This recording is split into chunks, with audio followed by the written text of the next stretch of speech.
اب اس دنیا کے بارے میں فرمایا جا رہا ہے، قل، اے پیغمبر علیہ السلام آپ فرما دیجیے، من یکلؤکم باللیل والنہار من الرحمن، کون ہے جو دن رات تمہاری نگرانی اور حفاظت کرتا ہے اللہ تعالیٰ کی گرفت سے، اللہ تعالیٰ کے عذاب سے؟ کیا تم خود اپنی حفاظت کرتے ہو یا تمہاری معبودان باطلہ تمہاری حفاظت کے ذمہ دار ہے؟ حقیقت یہ ہے کہ اس دنیا میں بھی نہ کوئی انسان کسی انسان کی حفاظت کرتا ہے اور نہ کوئی جن حفاظت کرتا ہے، بلکہ ساری مخلوق کی حفاظت کا انتظام خود اللہ تعالیٰ نے ہی کیا ہوا ہے۔ بالخصوص انسان کی حفاظت کے لیے اللہ تعالیٰ نے اپنے فرشتوں کو مقرر کیا ہوا ہے۔ بعض فرشتے انسان کے اعمال کی حفاظت کرتے ہیں، بعض انہیں جسمانی طور پہ حوادثات سے بچاتے ہیں۔ سورہ قاف میں موجود ہے، ما یلفظ من قول الا لدیہ رقیب عتید، کہ انسان کی زبان سے جو بھی لفظ نکلتا ہے،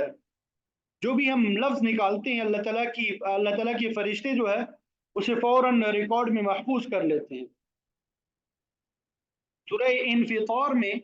کرامن کاتبین فرشتوں کا خاص طور پہ ذکر آیا ہے، وَإِنَّ عَلَيْكُمْ لَحَافِظِينَ کرامن کاتبین، بے شک تمہارے اوپر محافظ مقرر ہے جنہیں کرامن کاتبین کہا جاتا ہے، یعنی معزز لکھنے والے، جو کچھ تم کرتے ہو وہ جانتے ہیں، لکھتے چلے جاتے ہیں۔ اس طرح گویا تمہارے تمام اعمال محفوظ کیے جاتے ہیں، انہیں قیامت کے دن اعمال نامی کی صورت میں تمہارے سامنے رکھ دیا جائے گا۔ حدیث شریف میں آتا ہے کہ اللہ تعالیٰ فرمائے گا، یا بنی آدم انما ہی اعمالکم احصیھا علیکم، اے بنی آدم یہ تمہارے اعمال ہے جنہیں ہم نے محفوظ کر رکھا ہے۔ اگر یہ تمہارے اعمال اچھے ہیں تو اللہ تعالیٰ کا شکر ادا کرو، اگر برے ہیں تو اپنے آپ کو ملامت کرو۔ ہم نے تمہاری اس کمائی سے کوئی ذرہ جو ہے وہ بھی ضائع نہیں ہونے دیا۔ انسانوں کے اقوال اور اعمال کی حفاظت کے علاوہ اللہ تعالیٰ نے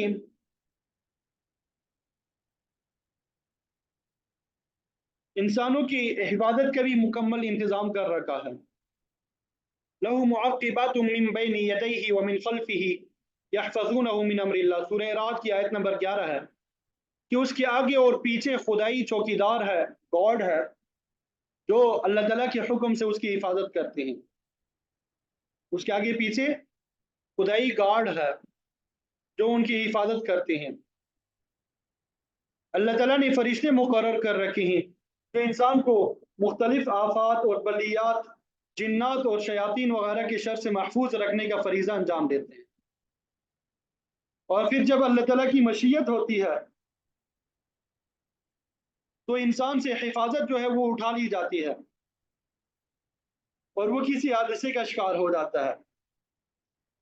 یا کسی تکلیف اور مصیبت میں مبتلا ہو جاتا ہے۔ تو فرمایا ذرا غور تو کرو کہ تمہیں اللہ تعالیٰ کی گرفت سے، اللہ تعالیٰ کے عذاب سے دن رات کون بچاتا ہے۔ اگر صرف اسی معاملے میں غور فکر کرو گے تو اللہ تعالیٰ کی وحدانیت تمہیں صحیح طریقے سے سمجھ آ جائے گی۔ تو فرمایا اللہ تعالیٰ نے تو ان کی حفاظت کا انتظام کر رکھا ہے،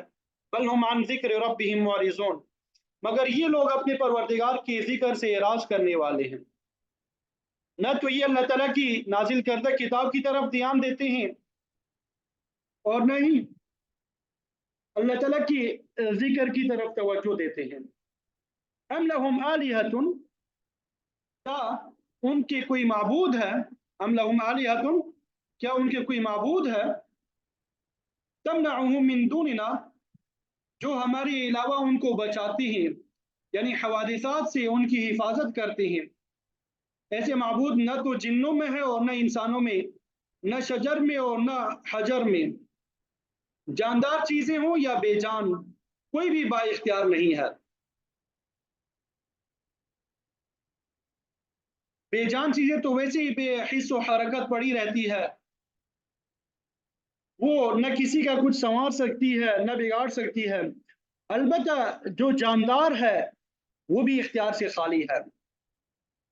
ان میں نفع یا نقصان پہنچانے کی صفت نہیں پائی جاتی، کیونکہ نفع اور نقصان دینے والی ذات جو ہے صرف اللہ تعالیٰ کی ہے، قادر مطلق ہے، علیم کل ہے، خالق ہے، تمام امور کو چلانے والے ہیں، کوئی بھی ان صفات کا حامل نہیں ہو سکتا۔ اسی لیے فرمایا کہ کیا ان کے لیے ہمارے علاوہ کوئی اور معبود بھی ہے جو ان کی حفاظت کرتے ہیں؟ تو پھر خود ہی اس کا جواب دیا، لا يستطيعون نصر انفسهم، وہ تو اتنے بیچارے ہیں کہ وہ خود اپنی مدد بھی نہیں کر سکتی، جہاں چاہاں پھینک دیا وہ پڑے رہتے ہیں، ان کے ساتھ جو سلوک چاہو کر لو، وہ تو فریاد بھی نہیں کر سکتے، چاہے انہیں توڑا پھوڑا جائے۔ اور جو جاندار ہے، مثلا ملائکہ، جنات یا انسانوں میں سے انبیاء اور اولیاء، تو ان کو بھی تو اختیار نہیں ہے، وہ کسی کی غائبانہ مافوق الاسباب مدد کر سکے، کوئی اختیار نہیں ہے، یا کسی کو نفع اور نقصان پہنچا سکے۔ وہ تو خود اقرار کرتے ہیں، انت ولینا، مولا کریم تو ہی ہمارا کارساز ہے۔ مخلوق میں سب سے بزرگ ترین ہستی اللہ تعالیٰ کے بعد آپ صلی اللہ علیہ وسلم کی ذات مبارکہ ہے۔ اللہ تعالیٰ نے آپ کی زبان سے بھی یہ اعلان کروا دیا، لا املک لنفسی نفعا ولا ضرا الا ما شاء اللہ، کہ میں تو کسی نفع نقصان کا مالک نہیں ہوں سوائے اس کے جو اللہ تعالیٰ چاہے۔ آپ نے یہ اعلان بھی فرما دیا کہ اے لوگو، انی لا املک لکم ضرا ولا رشدا، میں تمہارے حق میں بھی کسی نفع نقصان کا مالک نہیں ہوں۔ ہر قسم کی اختیارات جو ہے وہ تو اللہ تعالیٰ ہی کے پاس ہے، میرا کام تو صرف یہ ہے کہ میں وحی الہی کا خود بھی اتباع کروں اور تم تک بھی پہنچا دوں۔ کسی کو منزل مقصود تک پہنچا دینا یا نفع نقصان پہنچانا یہ میرے اختیار میں نہیں ہے۔ تو یہاں فرمایا کہ وہ معبودان باطلہ خود اپنی بھی مدد نہیں کر سکتی، ولا ہم منا یصحبون، اور نہ ہماری طرف سے ان کی تائید کی جاتی ہے، ان کی مدد کی جاتی ہے کہ وہ جس طرح چاہیں کریں۔ تو فرمایا کہ جن معبودان باطلہ کی یہ لوگ عبادت کرتے ہیں وہ تو کسی نفع نقصان کے مالک نہیں ہے۔ حال تو یہ ہے، بل متعنا هؤلاء وآباءهم، کہ ہم ان مشرکوں اور کافروں اور ان کے آباء و اجداد کو بھی ہم نے فائدہ پہنچایا، ان کو رہنے کا سامان فراوانی کے ساتھ عطا کیا، خوشحالی عطا کی، حتی طال علیہم العمر، یہاں تک کہ ان کی عمریں دراز ہو گئی، لمبی ہو گئی، ان کو لمبی مدت تک خوشحالی عطا فرمائی، لیکن یہ آرام طلب ہو کے غفلت میں مبتلا ہو گئے، عقیدہ توحید کے بجائے شرک میں ملوث ہو گئے، پھر نبوت پہ اعتراض کرنے لگے حتیٰ کہ اس کا انکار کر دیا۔ افلا يرون ان ناتي الارض ننقصها من اطرافها، کیا یہ لوگ نہیں دیکھتے کہ ہم زمین کو اطراف سے گڑھاتے آ رہے ہیں، یعنی کفار کے پاؤں کے نیچے سے زمین نکل رہی ہے۔ مطلب یہ کہ اسلام کی ترویج کے ساتھ ساتھ کافروں کا تنزل شروع ہو چکا ہے، ان کے علاقوں پہ مسلمانوں کا تسلط قائم ہو رہا ہے۔ تو قبیلہ غفار اور اسلم کی مثال ہمارے سامنے ہے کہ وہ کثیر آبادی کے قبیلے مکہ سے لے کے شام تک کے علاقے میں پھیلے ہوئے تھے۔ ابو ذر غفاری رضی اللہ تعالیٰ عنہ کی تبلیغ سے آدھا قبیلہ غفار جو ہے وہ مسلمان ہو گیا، پھر جب آپ صلی اللہ علیہ وسلم ہجرت کر کے مدینہ منورہ تشریف لے آئے تو باقی آدھا قبیلہ بھی اسلام لے آیا، اور پھر جب قبیلہ اسلم والوں نے دیکھا کہ قبیلہ غفار اسلام لے آیا ہے وہ سب بھی مسلمان ہو گئے، تو اس طرح بہت بڑا علاقہ کفار کے قبضے سے نکل کے مسلمانوں کے تسلط میں آ گیا۔ اور بھی پہلے یہ دونوں قبیلے لوٹ مار کرتے، ڈاکے ڈالتے تھے، جب مسلمان ہو گئے تو آپ صلی اللہ علیہ وسلم نے ان کے حق میں دعا کی، غفار غفر اللہ لہا، اللہ تعالیٰ قبیلہ غفار کی غلطیوں کو معاف فرمائے، واسلم سلمہ اللہ، اور قبیلہ اسلم والوں کو اللہ تعالیٰ سلامتی میں رکھے۔ ان دو قبائل کے بعد پھر یمن، خیبر اور دوسرے عرب کے خطے بھی مسلمانوں کے تسلط میں آ گئے، حتیٰ کہ آپ صلی اللہ علیہ وسلم کی وفات کے وقت عرب کا سارا خطہ کفر سے پاک ہو چکا تھا۔ اس کے بعد عجم کے بڑے بڑے ممالک جو ہے، علاقے جو تھے وہ بھی مسلمانوں کے ہاتھوں میں آ گئے۔ اور اللہ تعالیٰ کا یہ فرمان جو ہے پورا ہو گیا کہ کیا یہ کافر لوگ نہیں دیکھتے کہ ہم اطراف سے زمین کو گٹھاتے چلے آ رہے ہیں، یعنی ان پر اللہ تعالیٰ کی زمین تنگ ہو رہی ہے۔ افہم الغالبون، کیا اب بھی یہ غلبی کی توقع رکھے ہوئے ہیں؟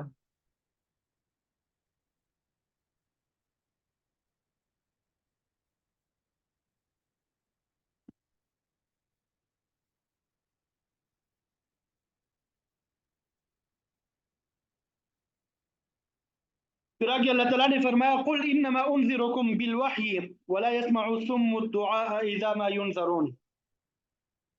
اے پیغمبر آپ ان سے کہتے کہ میں تمہیں وحی کے ذریعے ڈراتا ہوں، میں تمہیں وحی کے ذریعے ڈراتا ہوں، مگر بدقسمتی کی بات یہ ہے ولا يسمع الصم الدعاء اذا ما ينذرون کہ جتنا بھی ڈرایا جائے بہرے لوگ اس پکار کو سنتے ہی نہیں۔ جو لوگ اللہ کی دعوت پہ توجہ ہی نہیں کرتے ان کا یہی حال ہے۔ اللہ تعالیٰ نے کافروں کو مردوں کے ساتھ تشبیہ دی ہے جو بظاہر زندوں کی بات نہیں سنتے ہیں اور نہ اس سے فائدہ اٹھا سکتے ہیں، یا بہروں کے ساتھ جو سنتے ہی نہیں ہیں۔ ظاہر ہے کہ جو شخص کسی بات کو سنتا ہی نہیں ہے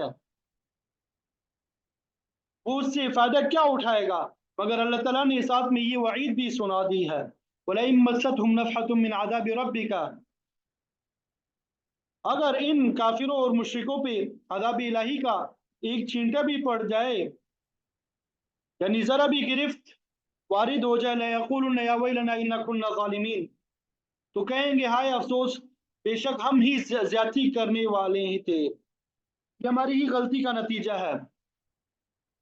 اس وقت ان کا غرور تکبر جو ہے وہ سب ختم ہو جائے گی،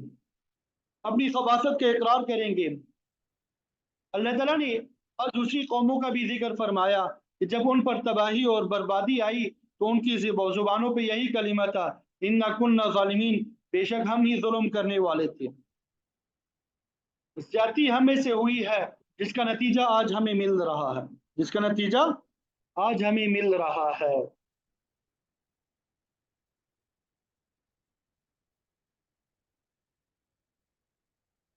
تو شروع میں آپ کو بتایا تھا کہ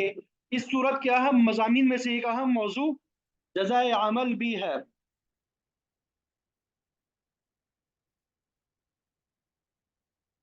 تو اس آیت میں اللہ تعالیٰ نے جزائے عمل کا مسئلہ جو ہے وہ بیان فرما دیا کہ یقیناً ایک ایسا دن آنے والا ہے جب لوگوں کو ان کے اعمال کا بدلہ بھگتنا پڑے گا۔ تو یہاں پر ان کے اعمال کی وزن کی بات کی گئی ہے، اور پھر آگے آپ صلی اللہ علیہ وسلم اور آپ کے پیروی کرنے والوں کے لیے تسلی کا مضمون بھی ہے وَنَضَعُ الْمَوَازِينَ الْقِسْطَ لِيَوْمِ الْقِيَامَةِ کہ ہم قیامت والے دن انصاف کے ترازو رکھیں گے۔ جب محاسبہ اعمال کی منزل آئے گی تو اعمال کو تولنے کے لیے ترازو قائم کیے جائیں گے۔ فَلَا تُظْلَمُ نَفْسٌ شَيْئًا، تو بس کسی نفس پہ ذرا بر بھی ظلم نہیں کیا جائے گا، ہر شخص کو اس کے اعمال کا پورا پورا بدلہ ملے گا۔ اگر اچھے اعمال کیے ہیں تو ان کے مطابق درجات بلند ہوں گے، اور اگر برے اعمال انجام دیے ہیں تو پھر سزا کا مستحق ہوگا۔ کسی کے ساتھ بلا وجہ زیادتی نہیں کی جائے گی۔ سورہ اعراف میں بھی ہم نے پڑھا ہے والوزن یومئذ الحق، کہ اس دن کا وزن اعمال برحق ہے۔ تو یہاں پہ میزان کے لیے جمع کا صیغہ یعنی موازین استعمال فرمایا ہے۔ بعض مفسرین اس کی توجیہ یہ بیان کرتے ہیں کہ جمع کا صیغہ تعظیم کے لیے اور اس دن کی ہولناکی کے پیش نظر لایا گیا ہے، تاہم ترازو ایک ہی ہوگا۔ اللہ تعالیٰ قادر مطلق ہے، وہ ایک ہی ترازو پہ ساری مخلوق کے اعمال تولنے پہ قادر ہے، لیکن زیادہ قرین قیاس نظریہ یہ ہے کہ قیامت والے دن بہت سے ترازو قائم کیے جائیں گے، حتیٰ کہ ہر انسان کے لیے الگ میزان ہوگا، اس پہ اس کے اعمال تولے جائیں گے۔ اور یہ بھی ممکن ہے کہ اعمال کے ہر گروپ کے لیے علیحدہ علیحدہ ترازو ہوں گے، نماز کے لیے الگ، روزے کے وزن کے لیے الگ، اسی طرح جہاد کے لیے الگ، صدقہ اور خیرات کے لیے الگ میزان ہوگا۔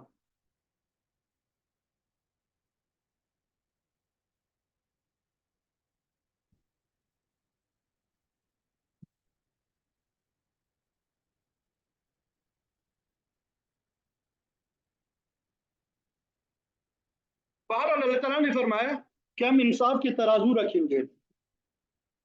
دوسرے مقام پہ بھی یہ آتا ہے کہ اگر کسی شخص کے پاس صرف کفر، شرک اور معیشت ہی ہے، معصیت ہی ہے، اس کے پاس کوئی نیکی نہیں ہے، اس کے اعمال کو تولنے کی ضرورت نہیں ہوگی۔ فَيُؤْخَذُ بِالنَّوَاصِي وَالْأَقْدَامِ،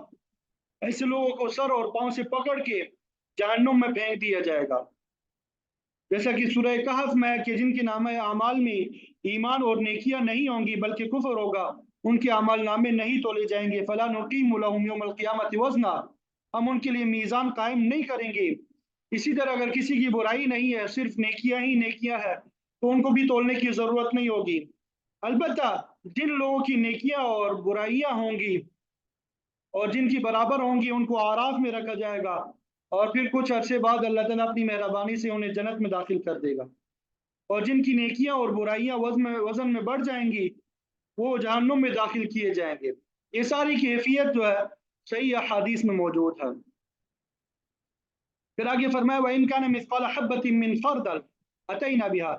اگر کسی کا رائی کے دانے کے برابر بھی کوئی عمل ہوگا تو ہم اس کو لے آئیں گے۔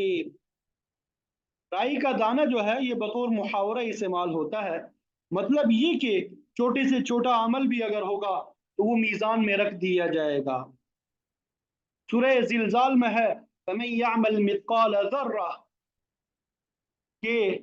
جو ذرا بر بھی اچھا یا برا عمل کرے گا قیامت والے دن اس کو اپنے سامنے پائے گا۔